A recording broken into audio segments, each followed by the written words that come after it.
they need to be with humans. It's unlike other animals where they're okay being in the wild or, at a zoo. Dogs and cats need their humans. I love a pun. What's Paw Ventures? Paw Venture means that you could come and check out a dog for the day. So kind of like your library, but this is where you come in the morning, take out a dog, and then you can keep it out for an hour, 2 hours, or all day. We even have sleepovers. So if you think this weekend, I don't have much going on, let me take a dog home for the weekend, it's the perfect opportunity. It helps that dog. They de-stress. They get out with their little Adopt Me vest because we give you a backpack, we give you an Adopt Me vest, and you go walk them in your community, take them to Coconut Grove, take them to the beach, and you're helping that dog get exposed and hopefully find his forever family.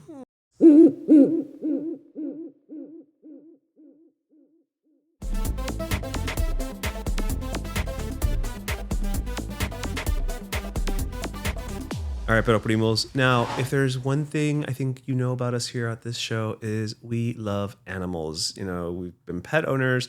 We're big proponents of animal rights, all of the wonderfulness. And so, of course, you've probably been seeing that of late in our episodes. We've been working with Miami-Dade Animal Services. And today we have their director, Annette Jose, with us. Thank you for joining us. Thank you so much for having me. I mean, I'm glad you're here. A little disappointed we don't have a bunch of little, like furry friends. We will make that happen as soon as tomorrow if you want. We can have some office dogs in here to keep you company. Don't tempt Junior with a good time because he'll be like, bring them all over. Like he's the biggest dog lover I think I've ever met. Next time we come, we will bring an office pet for sure. Absolutely. We gotta bring one for everybody. It's like when you're chewing gum in class, right? Did you bring enough for everyone? You gotta bring a... You're right. So then next time we will bring more than one. Oh, I love it. Now, I had the immense pleasure of going to the Doral location and, getting a tour and filming our spot there. And I got to play with some of the kittens and the doggies. And so that was fantastic because I just got to indulge my inner yay, yeah, great. Animals. But as obviously, the Miami-Dade Animal Services, you are there to provide a service that I think some of us don't want to think about, right? Which is, as much as we love animals and we love our pets and our four-legged friends, there is an overpopulation crisis happening. I'm going to say in South Florida because that's where we are, but I'm going to assume that it's across the country. Correct. It's nationally, every shelter, every community is experiencing this overpopulation crisis. And at our shelter, we have 580 dogs today. Oh, wow. At the Doral shelter. At the Doral shelter, we have to use the Menley shelter as an overflow facility. But even though it's beautiful and we're so proud of our facility, we know that dogs and cats don't belong in a shelter. They don't. And I will say, when I was there, you could see the spectrum, right? Which was you had puppies and kittens and then you had some of the older dogs there as well. And, one of the things that struck me, and I'm totally blanking on the staff member that was there with us, but he was absolutely fantastic. And, he was able to kind of walk us through the fact that all the dogs there just really want a home. Absolutely. And sometimes, the longer they're there, it just gets more difficult for them and they become a lot more stressed out. And so, what are some ways that maybe we can work together, right, to reduce overpopulation, but also really think of the animal, I'm calling it the shelter. I don't know if that's the proper term. That's it. The shelter as our first stop when we're looking for a new Absolutely. Pet. And that's exactly what we want to do. We want to control the population by offering spay-neuter services, making them accessible, making them affordable. But we also want to address the animals we have today living in our shelter, getting them out as quickly as possible. We know that every day they spend in the shelter is more stressful, and it increases their risk of staying there longer because as they get stressed out, they don't present as well. Maybe when you approach, they start jumping, they seem like they're a hyper dog.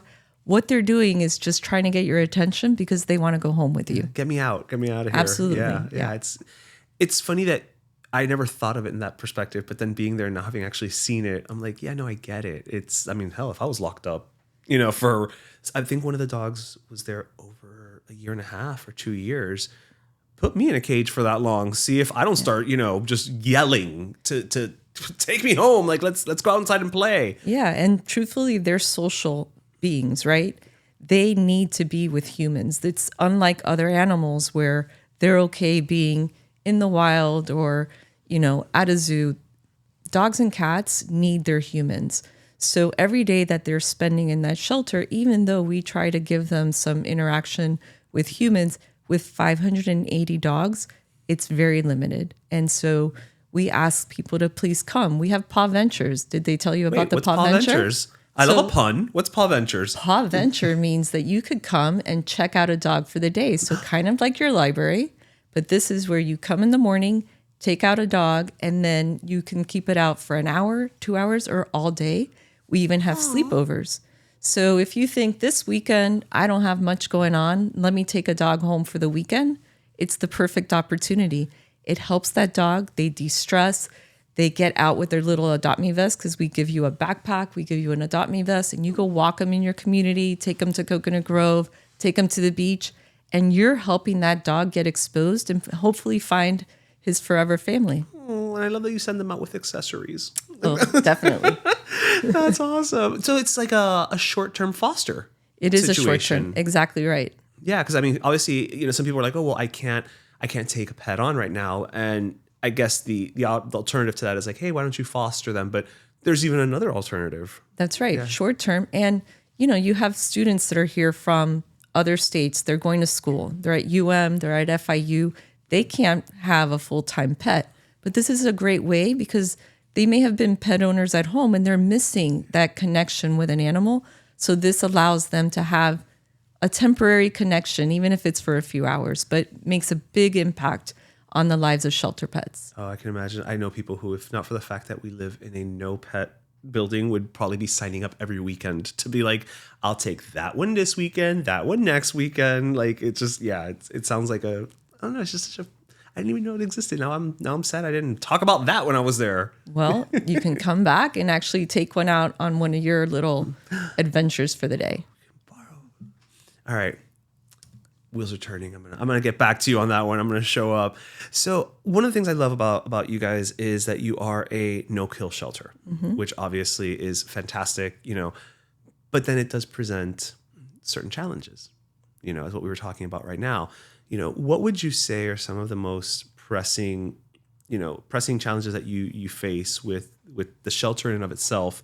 Because obviously nobody wants these poor little dogs and cats, to be put down. I mean, that's not the ideal, and that's why I love what y'all do. What are some of the challenges that you're facing right now, and maybe our listeners can help, other than obviously taking them out for a couple hours, but they're still going back, right? And so the good news is, as this community has committed to being having a no-kill shelter. With that, then we have a lot of dogs that are staying there for a very long period of time. The longer that they're there, like I was saying before, they start to get behaviorally anxious, stressed.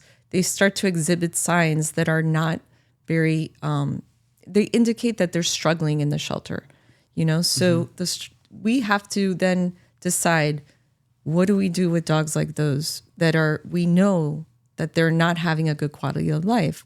So that's why we need more community engagement. We need you to come and adopt. If you see a dog when it's in the kennel and it's spinning and it looks a little high, just know it's stressed. Ask an adoption counselor. Ask one of our staff. Take it into the play yard for a little while. That will present a different side of the dog that then you will be able to see, this is probably a dog that I could take home. And what we tell everyone that comes to adopt from the shelter, there's a 3-3-3 rule. Okay. So that means when you take your pet home, for the first 3 days, that pet is going to be very cautious. If it's a cat, it might hide behind your couch. If it's a dog, he'll just be very timid, not come out of his crate. After 3 days, he's going to test, might come out a little bit more, see what it's all like out beyond his little crate. And then 3 weeks, you start to see the personality. Okay. You see who they really are. Now they're interacting with you. They're playing with you. They're cuddling with you. And then 3 months, that's when they know, I can trust this person. They're not going to take me back to the shelter. This is my home. And that's when you see the true beauty of their personality. I love that. So 333. Okay. Yeah. I think I'm also going to, single people, you can use that too. I was about to say it could work for your dating community. Yeah, exactly. Dating life as well. You know what? And just like with the dogs, you're fostering, you can always send them back. Right. What I would just kind of want to say to our Pero Primos, our listeners is, obviously whenever somebody goes to adopt a pet, I feel like their instinct is, I want a puppy, I want a kitten, right? Yeah. What are some of the benefits to an older dog versus a younger, a puppy? Because everybody thinks a puppy's cute. They're adorable. I get it. Everybody loves a puppy. They're a lot of work. But they're a lot of work, right? Are there benefits to an older dog? Right. So many of our dogs are already potty trained. What? Oh, yeah. They're potty trained. That alone is a selling point, guys. Yeah. So getting an older dog, you don't have to go through the training of having them go outside, having them mess in your house, worrying that they're going to eat your sneakers and your furniture, right? So that's the benefit. Older dogs are also much calmer, usually easier to walk on a leash. So, little dogs, you have, not little, but younger dogs, they pull you down the street because they need to learn. Here, you're taking home a dog that's already been there, done that, right? He's been through the potty training. He knows how to behave. So, and they're also they might have moments of energy where they want to go for their morning walk or their evening walk, but most of the time they're going to sit and watch the football game with you or just listen to your favorite music. They're going to be the perfect couch potato. And the senior dogs, even more so. So, we have a whole room full of senior dogs. We have over 40 senior dogs, and they really do get overlooked because people think, the younger dogs is a better addition. But the senior dogs, first of all, the gratification that comes from saving a senior dog, nothing beats that, right? And also the company. They're going to be a mellow partner for many people that don't want to be on the go. Yeah, that's true. And I, as you were saying that, I just started to think, there may be instances where there are older people in the community who need companionship. And again, everybody loves a puppy. Puppies are cute. Kittens are, their work. And if you're in your late 70s, early 80s, I don't care how active you are, you probably don't want that type of responsibility. So an older but you dog, want the companionship, right? Because as you get older, there's a lot more loneliness we find. So what's better than a pet? And we have something called the Golden Paws program where everyone... All these programs I'm finding out about today. Great Goodness, program. I love it. So if you're 65 or older, even 60, we won't really question your fake ID. Adoptions are free. You get to come back year after year, get free vaccinations. So we want to make pet ownership for our seniors as easy as possible. We know that they have, limited income. So we're here to make it not a financial burden for them. We want them to come and keep being pet owners if that's what they're looking for in their senior years. Hey, Pero Primos, we love our pets, but we don't love the pet overpopulation crisis we're currently facing. That's why, during Adopt a Shelter Dog Month, we're teaming up with Miami-Dade Animal Services to remind you of the many ways you can help make a difference. You can do your part by making sure your pet is vaccinated, microchipped, and sterilized, all services that Miami-Dade Animal Services provides at a low cost. And if you're looking to bring a new pet into your family, stop by the shelter or join the annual MEGA PUPTOBER FEST on Saturday, October 18th. This exciting event features adoptable cats and dogs, plus vendors, food trucks, and fun activities for the whole family. Not ready to adopt but still want to help? Consider opening your home temporarily through the foster program, which gives pets a much-needed break from the shelter. Thanks to people adopting and fostering, Miami-Dade Animal Services has saved over 90% of the cats and dogs in their care over the last 10 years. So do your part to help reduce pet overpopulation. For more information, visit miamidade.gov/animals and follow @AdoptMiamiPets on social media. That's fantastic. There's, again, so many services that you all offer, and you just touched on, the veterinary one. I did have the opportunity to go and see the vet services that were there as well. And I think most people think shelter, It's where either you go to find your dog if they've been lost, right? Right. And picked up, or you go to adopt but the veterinary services that y'all offer, and I'm going to tell you, I'm not going to give pricing here, but they are, from what they told me, significantly cheaper than the average vet. And I mean, I was in that, medical, right? It's medical area. It's top notch. You guys are not rinky dink. Oh, no. We are very proud of our medical program.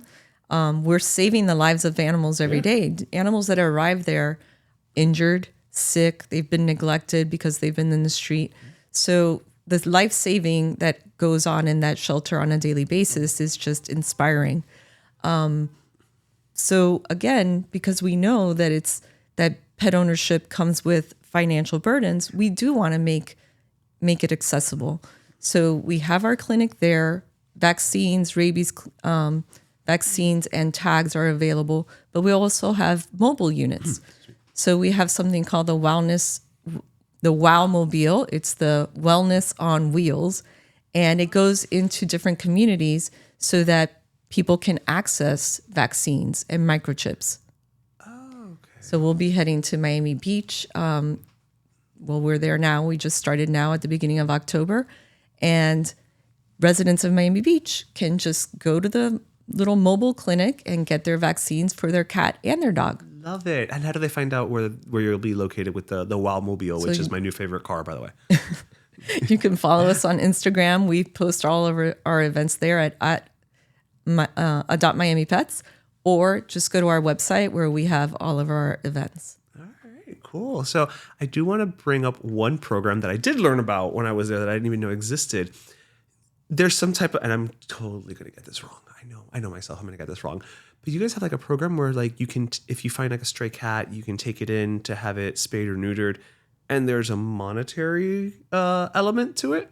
So the monetary element is for people that sign up to be volunteer trappers. But in general, it's Told you I was going to screw it up. It's okay. The word is getting out there. So either way. So this is where, there's a lot of stray cats in your community, everywhere in Miami. And so what we want to do is control the overpopulation of those stray cats.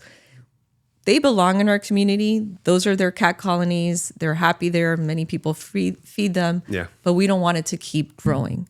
So what we do is that we have trappers, or people in the community can trap the cats, bring it to us.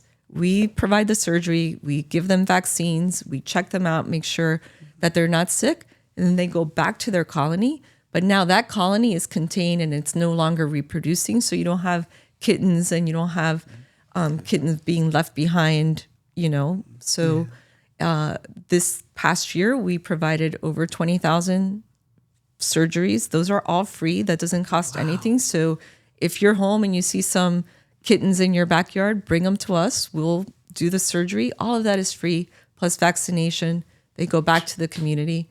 And that's one way that we're controlling the cat population. Yeah, because you don't think about it, but I mean, cats, look, I'm more of a dog person. I will say I liked you, Inky. Inky was the little kitten that I saw at the shelter, but I'm a dog person.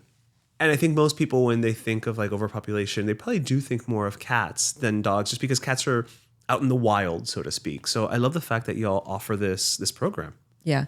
So I think years past, cats were the overpopulation issue, but now it's both. Dogs are definitely increasing in population, and we're seeing it in Homestead and the Redlands. There's a lot of stray dogs that are just reproducing, a lot of puppies. I mean, it used to be at the shelter that there were no puppies. We would say, we don't have puppies. Once a puppy got there, it would leave within a day, but now we get litters of puppies because so many people are not looking into spaying, neutering their dogs.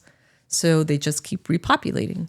And most of those dogs, I mean, are you finding that or animals, I would say, it's just people showing up and being like, here, I can't take care of this, or this animal, or these animals, in the case of the puppies, like the litters, or is it found this dog wandering around and nobody comes and claims him? Yeah, so when you find a dog in your neighborhood, like that scenario you just described, most likely that dog is lost.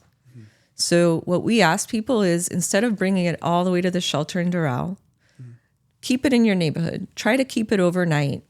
Put a leash, walk it up and down the block, post it on Nextdoor and on Ring.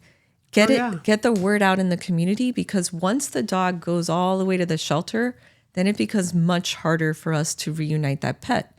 People don't often think of the shelter as the place to go. Unfortunately, we still don't have that much recognition in the community for going there for your lost pets. So we want to get the word out. Really? See, Yeah. that's the first place I would go. I don't know if it's because I watched too many cartoons growing up or something, but Maybe. I always think of, because you think like the dog catcher, would Right. catch Tom and Jerry and then take it to the pound.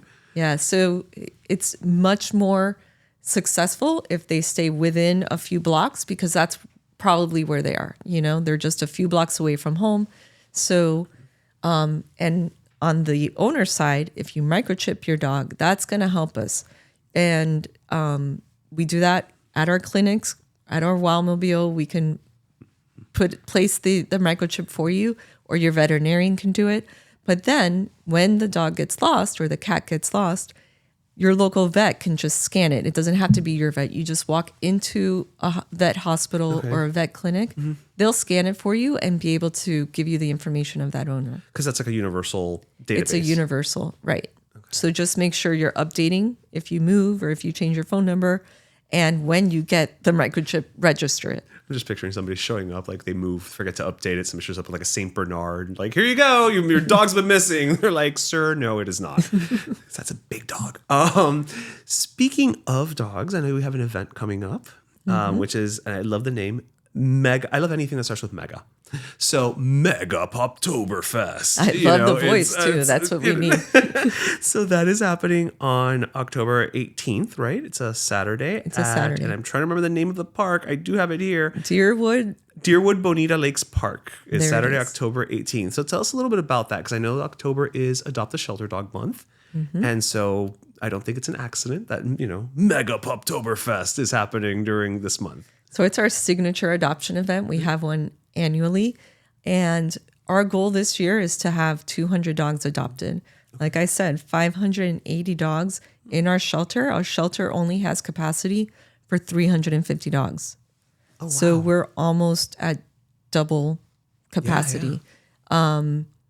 So tell your friends, tell your neighbors. Oh, we're telling them all now. Come out there. It's across the street from the zoo. We need everyone to come out, please, and adopt. If you haven't been thinking about getting a dog, but you thought, how do I give back? How do I do something that will make an impact? This is it. Yeah. Search no more. Yeah. Listen, the answers are here before you.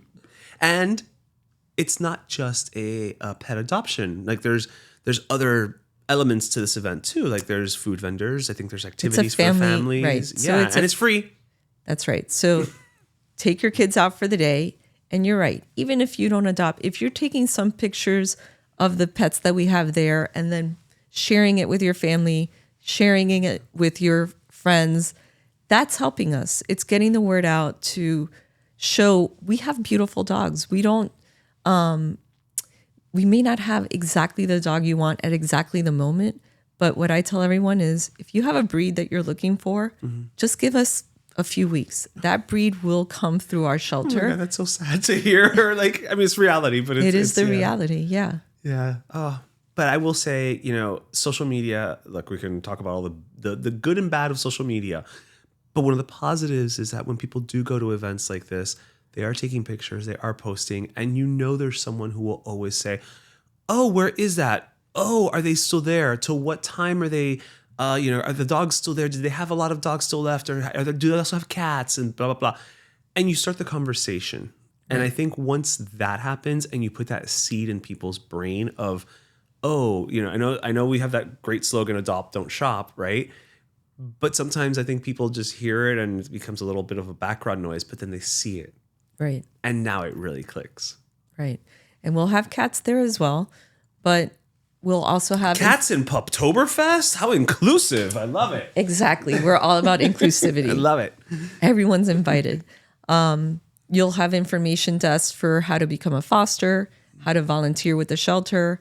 The weather's getting nice again, so we'll bring back our run clubs where we would run the dogs in the morning. You could come if you're a runner. You can run with the. You can take a dog out for a mile run or quick walk.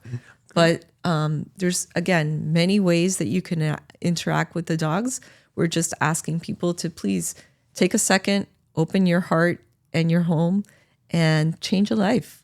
Yeah, I mean, wow. There's again, I see. I'm sitting here and I'm talking to you, but in my mind, I'm thinking Junior over here, our producer, is taking mental notes of literally everything you've just said, because I have never met a bigger dog lover than this gentleman over here. How many dogs does he have? You have the one dog, right? Luna. Oh, so Luna. he needs a sibling. But I think that Luna needs a few siblings, even Luna if needs a temporary sibling. siblings, you know. Absolutely. And but I mean, Play dates. There you go. See, that's what it is. It's play dates. But I can see Junior already being like, well, if I'm free on a Sunday, maybe I can go and run with them for a couple hours. Like I'm not even seeing it because I'm looking at you, but I'm hearing the gears turning in his head. I think we'll just give him my number and he can just text me. You can't We'll match him. Listen, how much more direct can it get, right, Junior? On my way. He's already on his way. This is a hologram. This is a hologram we're looking at. He's already on his way there. Whatever you have for me, on my way. Don't worry. When we're talking about the adoption, going and adopting, and we're also talking about fostering, and I think some people are like, "Oh my God, I would love to, but I don't know how," or "That sounds difficult," or "It's probably a lengthy process." What is the process? You walk in and you're like, "I'm here. I'm looking for a pet." Walk me through. So How simple it is to do it. you have the ability to walk around the shelter, take pictures of the dogs that you think look like a good match for you. Then you come back to the front, ask an adoption counselor to schedule a meet and greet for you, which means they will take the dog into the play yard. And that gives you the ability to see him off leash, see how he interacts, see a little bit of his personality, and then go back, show your driver's license, do the paperwork, and you're out the door with your forever friend. That's it. That's it. So basically, it's up to you, person walking in, how long it takes you to find the right match. Well, I'm saying we want you to take your time. That's There's the a lot to longest look at. part of it. The cats are same kind of, probably a little quicker because we don't have so many cats. And then fosters, you can sign up to be a foster right there. Okay. If you're thinking about it today, you could go to our website and fill it out before you go to the shelter. But we don't want you to get to the shelter and say, "Oh, I'm going to go home and become a foster." No, if you're there, let's do become exactly right. We give you the food, we give you all the supplies that you need to make it a pleasant experience for you and for the pet that you're fostering. Honestly, what I'm hearing the more I talk to you is there's literally no excuse. There are no barriers. The only thing left for y'all to do is literally go and knock on somebody's door and be like, "Here's the dog you wanted. Here's the cat you told us you liked." I mean, that's literally the only thing left. I'm going to admit we have done that. We will transport the dog door to door. We've had seniors say, "Oh, I'm really interested in this dog, but I can't drive over." So we will drive the dog over. We're also introducing. So in a senior situation, sorry to interrupt, I guess they see the dog online. Correct. And so you can also even look at the dogs online. Yeah. Go to our webpage, you'll see the dogs, or on our social media. If you're following us on social media, we're featuring dogs many days of the week. O sea, más fácil no puede ser. Like, I don't understand people. Oh, it's it's not a hassle. It's not a process. It's the easiest thing in the world. Easiest thing in the world, and probably one of the most rewarding things you can do. For sure. We're also introducing something called Kitten College at the end of this month, where fosters. I love it's all about the names. I love it. Fosters can sign up to be part of this Kitten College where you're fostering neonates. So I saw them. That's very difficult, right? Because you have to bottle feed them, but they're very fragile, and we need people that are really going to commit to this bottle feeding that happens every 3 to 4 hours. It's like having an infant. But this program is designed where we're going to have freshman level, sophomore, junior, and senior level fosters, right? Where you're going to say, "You know what? I love bottle feeding, but I don't need the older kids. I just like babies." So once you're done and they've graduated onto like baby food, right, then you pass it on to the next group of fosters, and then so on until the cat is old enough to be placed on the adoption floor, and then we start all over. But it's this little community of nurturing kittens until they're adoptable. I love it. And the best part about this college is no student loan debt. No student loan debt. Absolutely not. That's the selling point right there, really. Love it. I mean, the cat can go and get a doctorate really at this point, and they'll still be totally free. Yeah. Love it. Yep. Yeah. All right. So, and we've talked about how you can go, how you can adopt the process. It's super easy. We're talking about overpopulation. And I'm just going to ask a question. I know the answer is going to be no. Can we do something about the overpopulation of all the chickens in Miami? Well, because that is getting out of hand. Are not my department. Dang it! All right, I figured I'd ask. Miami-Dade Animal Services. I figured True. I'd take advantage of the fact that you were here. Mostly cats and dogs. Okay, all right. What would be actually the oddest animal that's been presented to the shelter or taken to the shelter? Because I think my sister adopted a hedgehog from a shelter. We didn't know that was even a possibility, by the way. Right. Yeah. We've had rabbits. Rabbits is not uncommon. We had a peacock that was injured. We did keep it for a little while because it was injured, and then it moved on. I think that's birds. Okay. In general has been the oddest, and it's a little difficult for us to figure out how we're going to house them and care for them, but they do get adopted pretty quick or rescued pretty quickly. Or we call Pelican Harbor and we say, hey, we're going to trade you. You're like, hey, partner, we're calling you. We've got something for you here. I think that's awesome. I wish I could have a dog. Actually, when I was there, I fell in love with Chloe. I played with her out in the yard, the play yard. And granted, from the beginning, she was like a younger dog. I don't think she was a puppy per se, but she was a younger dog. But you could see like the personality, as bubbly as she was. Leash came off, and it was just like running around and playing. And I think that's so important. Is don't. What is it? The old saying, what is it? You can't teach an old dog new tricks, but I think you can. You just got to give them an opportunity to show you who they are. Absolutely. And I heard you say you can't be a dog owner, but you can definitely be a temporary. I know. Honestly, the building I live in does not allow animals. That's the only reason that I'm like not. Number one, that's the only reason I don't have a dog right now. But the temporary thing where I can take them out, take them to a park for a couple hours. Yeah. That could. Yeah. So we want to talk about also if you're a dog owner, remember responsible pet ownership. Absolutely. Yes, includes microchipping your pet, making sure that the information is up to date, taking them for their vaccines to our clinic if you want, or your local vet, and making sure that your pet is sterilized. Yeah, I feel like I'm repeating myself, but with good intention, is that there's no excuse. You guys really are a one-stop shop in regard to, pet health. Mm-hmm. Because I don't have a vet. Oh, it's too far. I'm like, just go to the shelter. You guys are open Monday through Sunday.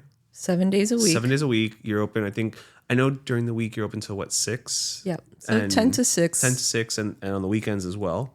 Till 5. Till 5. Yeah. But either way, it's a weekend. You're not working. You can go.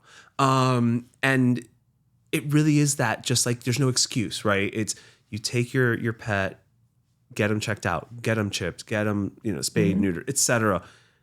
Why do you think? I mean, I'm going to put a question towards you, and I don't know if you're going to be able to answer it, but I'm going to ask anyway. Why do you think people just sometimes are so reticent to do those things? Is it just that you think they just forget, best of intentions type of situation? Yeah, I think also culturally, there's the pet just, he's home, it's fine. They don't really think of going to the doctor or going to the vet unless there's something really wrong, right? Right. For the most part, he looks healthy, he acts healthy. He's healthy. He's fine. Yeah. So we need to just educate people and remind them there's a lot of diseases out there when you're taking your dog for a walk, going to dog parks that they can get, but the vaccines protect them. So they're good. It's a simple way to keep your pet healthy, and you don't have to incur very expensive vet bills if they do end up getting sick, right? Yeah. Growing up, I remember you said, people don't think about the dog. No, our dogs growing up would go, however often the checkups were, they were there. They would get their teeth cleaned. It was like, we were just like one of the kids. Oh yeah. It was like, the kids that you can't declare as tax write-offs, is my parents used to say. Yeah. It's so, and it's funny because I think nowadays I feel like people are more pet parent than pet owner. Absolutely. And yet you still see this overpopulation. So it's an interesting just like dichotomy, because I feel like people nowadays treat their pets a little more like, you know, they're going to take care of them, and I'm going to take you, and I'm going to, and they take them everywhere. Yeah. Right? They travel more, some of these pets, than I do. Yeah. And yet there's still this overpopulation. It's an interesting dichotomy of. We just have to keep reminding people that your pet is healthier once sterilized. So if it actually reduces the chances of getting cancer, some cancers, right? Okay. If you have the dog neutered, and same with females, if they're spayed, it does make them healthier.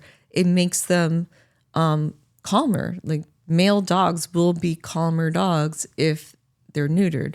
So you don't want them reacting to other dogs or reacting to people that come in the house. Have them neutered. It helps their behavior. Really? Okay.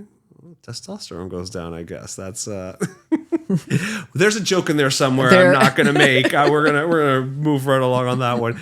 But no, I want to thank you for stopping by, because again, although I can't have one, I do love dogs. I grew up with dogs, to this day. I lived in New York, and like I would dog sit for my neighbors. So I really have an affinity for dogs, and I think it's so important that people realize they're not just quote unquote an animal. They really are little souls, and and they need to be taken care of, in a way that they can't take care of themselves sometimes, and we are the ones who are responsible for it. We absolutely are, and they will in turn fill your life with affection and companionship. So it's a win-win. Yeah, no, 100%. All right, so Miami-Dade Animal Services, guys, MEGA PUPTOBER FEST, Saturday, October 18th, down by the zoo. We'll be posting about it as well. We'll be posting our spot that we created, because when we were able to go, and I always say when I went there and I played with the animals for a couple hours, because that's what it felt like. I was there for work, I was filming a spot, but at the same time it was like, oh hey, you tap on the glass and you little cuddles, and it was just one of the best experiences I've had, even though it was sad in a way, but at the same time they're just themselves. Well, I'm glad you had a nice time. And I'm glad that we're able to share that with the rest of the community, so they come and visit the shelter. Yeah, absolutely. And so thank you for swinging by. And Junior, we'll just let you get all the deets together, and we'll sign you up for a different dog every day. Does that work? All right. Thanks. All right. Thank you.